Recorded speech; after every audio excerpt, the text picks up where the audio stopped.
नमस्कार साथियों, case mathematics में आपका हार्दिक स्वागत है। पूर्व वीडियो में साइमल्टेनियस लीनियर इक्वेशन या युगपत समीकरण को ग्राफीय विधि से हल करने के लिए हमने सारणी बनाने का अभ्यास किया था। अब हम इसी सारणी के द्वारा ग्राफ कैसे बनाया जाता है इसका हम अभ्यास करेंगे। साथियों, वीडियो पूरा देखें और यदि ये समझ में आए तो चैनल ज़रूर सब्सक्राइब कीजिए। अब हम वीडियो शुरू करते हैं। तो सबसे पहले हमें लगभग देखिए, चौंकाने वाली कॉपी में इसका अभ्यास करेंगे तो आपके लिए ज़्यादा बेनिफिशियल होगा। और इसके लिए सबसे पहले हम क्या करते हैं, देखिए लगभग बीचों बीच एक लाइन ऊपर से नीचे और एक लाइन आडी इस प्रकार से हम खींच लेते हैं और बीचों बीच जीरो लिख देते हैं। दाहिनी तरफ x, बाईं तरफ x डैश, ऊपर की ओर y और नीचे की ओर y डैश हम लिख देते हैं। अब हम यहाँ पैमाना लिखते हैं। पैमाने की आवश्यकता हमारी सारणी के आधार पर होगी। कैसे, देखिए हमारे पूर्व वीडियो के ग्राफ में हमने जो सारणी बनाई थी x + y = 5, इसकी सारणी हमने बनाई थी 5 0 4 1 3 2, और x - y = 3 की सारणी बनाई थी 3 0 4 1 5 2। इन सारणियों को जब हम ध्यान से देखते हैं तो सबसे छोटा मान 0 और सबसे बड़ा मान हमें दोनों तरफ 5 दिखाई दे रहा है। तो 0 से लेकर 5 तक की हमें अंक चाहिए, तो हम एक एक का खाना, एक बड़ा खाना बराबर 1 इकाई ले सकते हैं। आवश्यकता के अनुरूप 2 इकाई, 4 इकाई भी ली जा सकती है, 5 10 भी ली जा सकती है। यहाँ हमें 1 इकाई से काम चल जाएगा। तो अब हमने क्या किया, 0 से दाईं तरफ धनात्मक संख्या 1 2 3 4 5 6, बाईं तरफ ऋणात्मक संख्या हमने लिख दी, ऊपर की ओर धनात्मक संख्या और नीचे की ओर हमने ऋणात्मक संख्या -1 -2 -3 -4 लिख दिया है। ये लिखने के लिए हमने क्या किया है, 0 से ठीक 1 सेंटीमीटर दूर जो हमारा एक खाना है वहाँ पर हमने एक चिन्ह लगाया है, फिर दूसरा चिन्ह, फिर तीसरा चिन्ह हमने लगाया है। इस तरह से हमने बराबर खानों पर हमने इन अंकों को लिखा है। अब हमारा पहला जो बिंदु है वो है 5,0। साथियों, जब x का मान 0 हो तो y अक्ष पर बिंदु मिलेगा और जब y का मान 0 हो तो x अक्ष पर बिंदु मिलेगा। इसलिए यहाँ पर पहला बिंदु है 5,0, यानी x का मान 5 है, y का मान 0 है। तो हम इस बिंदु को देखते हैं, x अक्ष पर हमें यहाँ 5 दिखाई दे रहा है, यहाँ 5, और यहीं पर हमें ये बिंदु मिल गया।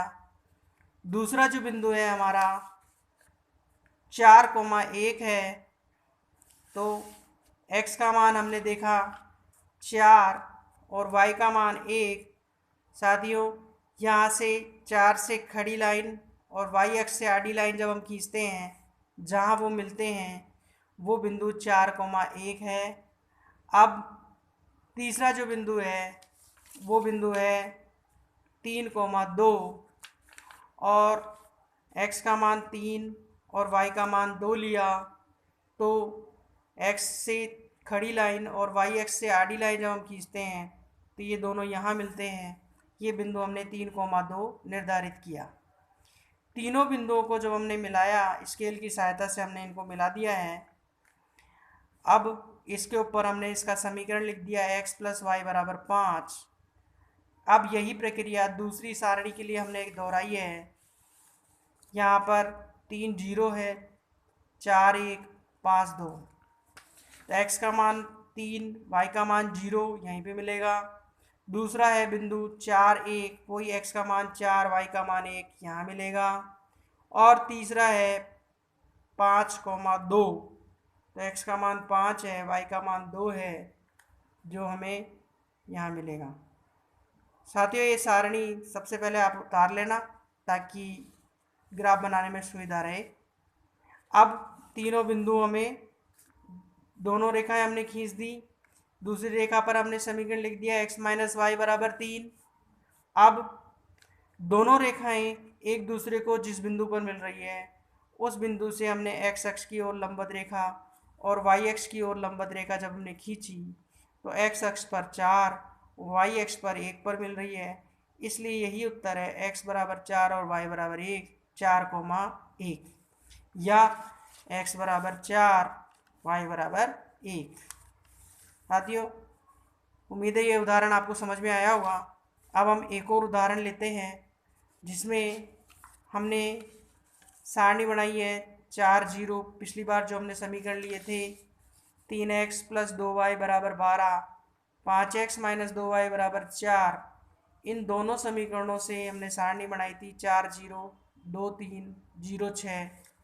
और दूसरी जो सारणी बनाई थी हमने 2,3 0, माइनस 2 और 4,8। अब हम इस सारणी के जरिए ग्राफ बनाएंगे। तो इसके लिए हमने साथियों दोनों सारणियों में जब हम ध्यान से देखते हैं तो सबसे छोटा मान हमें 0 मिलता है और दूसरी सारणी में हमें सबसे बड़ा जो मान मिल रहा है वो 8 है। तो 0 और 8, तो हम 8 तक के अंक लिख सकें। एक बड़ा खाना बराबर 1 इकाई लिया जाए तो हमारे ये अंक आ जाएंगे, कोई दिक्कत नहीं है। इसलिए हमने वही एक लाइन यूँ खींची। दाईं तरफ x, बाईं तरफ x डैश, ऊपर की ओर y और नीचे की ओर y डैश लिखा है। यहाँ पर हमने 0 बीचों बीच, इधर से दाईं तरफ गिनती 1 2 3 4 धनात्मक संख्या लिखी है और बाईं तरफ -1 -2 -3 -4 इस तरह से ऋणात्मक संख्या लिखी है। ऊपर की ओर 1 2 3 4 5 धनात्मक संख्या y अक्ष के लिए और नीचे की ओर ऋणात्मक संख्या y अक्ष के लिए लिखी है। अब हम प्रत्येक बिंदु को लेते हुए ग्राफ बनाएंगे। सबसे पहला जो हमारा बिंदु है वो है 4,0, 2,3 और 0,6। इन बिंदुओं को अपन ग्राफ पर डिनोट करेंगे। तो इसके लिए सबसे पहला बिंदु है 4 0 जो हमें यहाँ मिल रहा है। दूसरा है 2,3, x का मान 2, y का मान 3। यहाँ से खड़ी लाइन, यहाँ से आड़ी लाइन जब हमने खींचे तो यहाँ मिल गई। तीसरा बिंदु है हमारा 0,6, तो x का मान 0 से y का मान 6 यहाँ y अक्ष पर मिल गया। तीनों बिंदुओं को जब अपन ने मिलाया तो एक लाइन खींची। इसके नीचे भी हमने इसका समीकरण लिख दिया। पहली लाइन के ऊपर पहले लाइन का समीकरण लिख दिया। दोनों समीकरण, दोनों रेखाएं जहाँ मिल रही है वो बिंदु हमारा है 2,3। कैसे लिया? यहाँ से लंबवत रेखा x अक्ष की ओर 2 पर मिल रही है और यहाँ से एक लंबवत रेखा y अक्ष की ओर 3 पर मिल रही है। दोनों बिंदु 2,3 बिंदु पर मिलते हैं। इस तरह से हमारे इस सवाल का हल x बराबर 2, y बराबर 3 प्राप्त हुआ।